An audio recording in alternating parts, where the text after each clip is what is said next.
right, his work is sick and twisted, but boy, the folks still love him. He's the creator of the smash hit comic, Johnny the Homicidal Maniac, and for a change, we're going to go ahead and pick his brain. Please join me in welcoming Jhonen to the ScreenSavers. Jhonen? Hello. Thank you for joining us. And it is Jhonen. Jhonen Vasquez, right? Yes. Just making sure. That went out live, didn't it? Well, yes, it did. I hate you, whoever said that. All this goes up. What, did someone say something? Johan. They called me Johan. Did you hear them on the announcer? No. Yeah. Did they really? They called me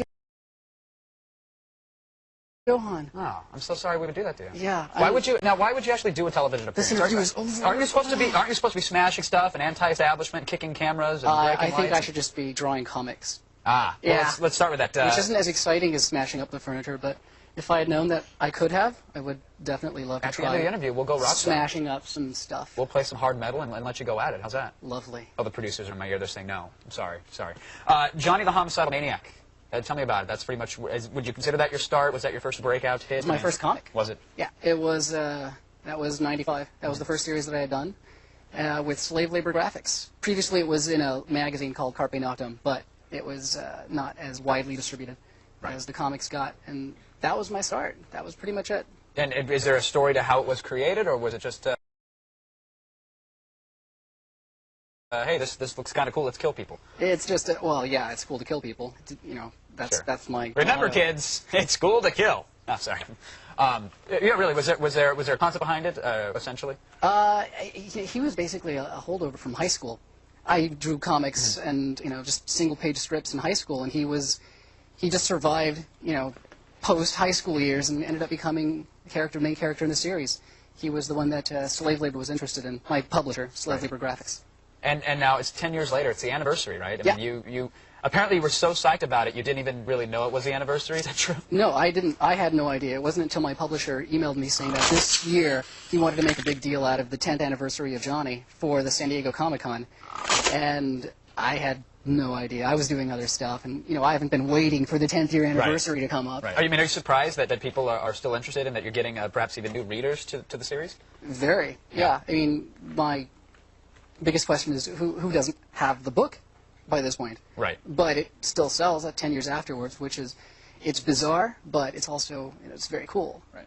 Now after that, I want to get to Squee here. That was the follow-up, right? Yeah, that was the second series. He was a character in Johnny who got his own book. So. And could you describe Squee to perhaps those who don't know? Squee's just a little kid that witnesses the kind of things that Johnny usually did to people. It wasn't as much of a violent book as much as it was just humor-based, because after doing 7 issues of Johnny, the last thing I wanted to do was more of that kind of thing. Right, right. So it's a lot sillier, and there's not as much of a message, if any message can be gotten out of. Sure. I'm sure there's a message in there somewhere. It might be Johnny funny and horrific, but it's in there. Yeah, but I'm probably cooler with Squee than I am with the Johnny stuff, just because Johnny's a lot older too. So. Now, how do you categorize the comics? Because in reading up on you, people were saying, "Hey, look, this guy is a goth king. He is everything and anything to the goth community." Would you classify your comic books as goth? King, yeah, but not goth. I mean, that's that's arrogant. Treat you like loyalty, but don't categorize you. No, the goth thing came up after the fact. I mean, I didn't start doing comics thinking I'm doing goth comics, because there weren't goth comics out. There weren't books that were labeled as such anyhow. So when I started doing books, when they were in stores, they were in just the alternative comics section maybe. Now, a few years down the road, they're in their own section. They're in the goth comics section. Right.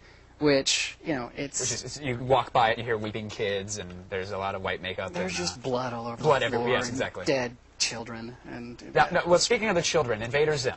We have to go there. You did the comic for Nickelodeon, and that exposed the cartoon, excuse me, for Nickelodeon, exposed to like a lot of a big younger audience. I mean, really. And now because of that, is that getting popularity with your older work amongst the youth? Oh yeah, immediately. People basically would run searches on my name because I just for some reason my identity was very much identified with the show, right? Which was weird, and they basically kind of hooked into my older work, which wasn't necessarily aimed at kids. Does that concern you at all? Could you care less? It's It's odd. I don't. At first, I wasn't terribly comfortable with it. Now it's just sort of like accept it because nothing's really come of it. There's not kids going around slaughtering their families in my name, which I guess that's I think that's a plus. It's flattery That's a in a plus, way, yes. but it's not really. It wasn't my goal. It wasn't my intent. So kids reading, Johnny, like 11, 12-year-old kids. Again, just like adults, it depends on the person and how they interpret it. I've gotten way more literate fan mail from little kids than I have from a lot of the older audience who are apparently just suffering from some serious retardation. Right. Yes. Now, finally, tell me about Filler Bunny. What about it? Let us know what it is. What's up and coming? Come on, let me hear it. It's about that most people sort of groan at when I tell them I'm working on a new one, because the whole idea is that they're drawn very quickly and very rushed, which is the point. I try and do them like in one night. Hence the name, perhaps. Filler Bunny, he was basically just to fill up space whenever I needed a single page that I maybe left out of one of the older books. So they're done. I did entire books, though, 15 pages, each of them, 16 pages, overnight. 16 pages, a whole book overnight, front, cover, everything. The artwork is really bad. They basically document my, just declining sanity as the night goes by, trying to finish a whole book, because I wait until the deadline to complete them.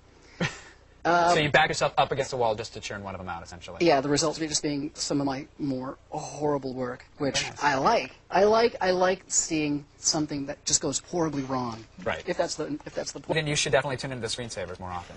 So it's what it is. It's one giant chain. Jhonen, thank you for joining us. Thank you very much. We appreciate the time, and feel free to start breaking stuff when we go to commercial. When we go to commercial.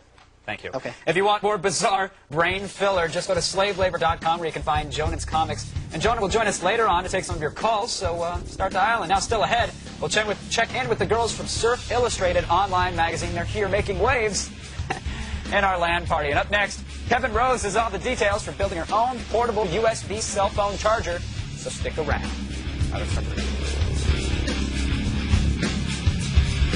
Coming up after the break, Jhonen, Vasquez, the creative force behind the gothic nightmare comic book Filler Bunny, takes your questions right after these messages.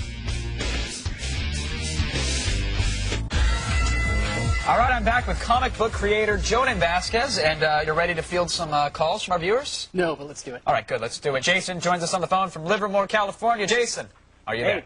What's going on, buddy? I'm a big fan. I've been watching for a long time. It's a good show. Awesome. Thank you. Thank you. All right, my question was for Jhonen. I just said thank you. I wanted to know, is there any chance of seeing your characters in video games or possibly creating your own video game? Ooh. So that's a good one. A lot of big comic franchises, even smaller comic franchises, making the way to the consoles and PC.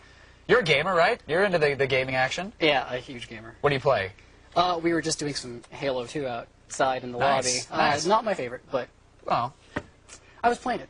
good. Good to hear. So Good to I was hear. technically gaming. That you were. Now, would you like to see some of your comic book characters in, not I wouldn't say in Halo, but in a video game? I'd like to see them in Halo more than I'd like to see their own games for themselves as far as the comics go. I've had offers to translate various characters into some other kind of media, but I'd like to do something specifically for a game. I've had experiences where I've actually tried working with companies to develop an original game, but I'm cursed, and everyone I work with seems to go under. Really? Yeah, so I do it just for fun now, just to destroy companies. Very nice. Very nice. Go after EA next time. Be like, hey, we want to license music and use my characters, and let's see what Goliath, happens. right there. I think Yeah. they have enough money to make it happen, I have to be honest. They don't really do character kind of stuff. No, Unless they're I wanted trying to to. do like a football game with Johnny or something. Exactly, there you go. He could be an unlockable character after 50,000 Madden points or something. I have no idea what you're talking about. All right, fair enough. Most people don't anyways. Thank you, Jhonen, for joining us, and thank you for thanking Jason Thank earlier. you, Jason. All right, to pick up Jhonen's comics and more merchandise and you can shake a bloody stick at, visit the online shop at slavelabor.com. I love that domain. We'll be right back with your questions and comments from our IRC chat room, so stay tuned.